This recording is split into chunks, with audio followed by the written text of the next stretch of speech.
Les résultats de l'enquête sur la vente en détail de cigarettes réalisée par l'Alliance pour le contrôle du tabac en Afrique, avec la participation de plusieurs organisations de la société civile de 10 pays de l'Afrique dont le Togo, sont assez inquiétants. L'Alliance nationale des consommateurs et de l'environnement qui a participé à la collecte des données sur les lieux répertoriés tels que les centres commerciaux, les cinémas et les maisons de jeux a rendu public ce rapport à Lomé le 18 avril 2018 et de façon concomitante avec les autres capitales des 9 autres pays africains couverts par cette étude. Selon cette publication, dans chaque capitale enquêtée, des bâtons de cigarettes sont facilement vendus comme de petits pains.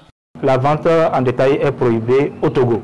Mais malgré cela, dans la pratique, le phénomène continue et la cigarette se vend toujours par bâton. Quand on vend la cigarette en détail, c'est que le produit est moins cher.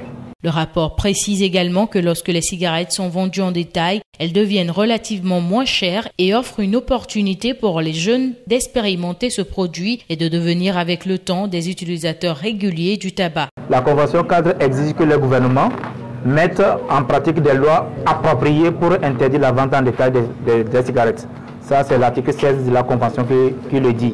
Ensuite, la Convention cadre demande à ce que toute forme de publicité, de promotion et de parrainage en faveur du tabac soit interdite. Afin d'apporter des solutions durables au phénomène de la vente en détail de cigarettes en Afrique, notamment au Togo, l'ensemble des organisations réalisatrices de cette enquête, notamment l'Alliance nationale des consommateurs et de l'environnement NCO Togo, avec l'appui financier de l'Alliance pour le contrôle du tabac en Afrique ACTA, recommande au gouvernement de s'assurer, entre autres, de l'interdiction de la vente de cigarettes en détail ou par petits paquets avec l'application effective des lois et surtout envisager l'octroi de licences aux détaillants pour un contrôle plus efficace de la vente de cigarettes en détail.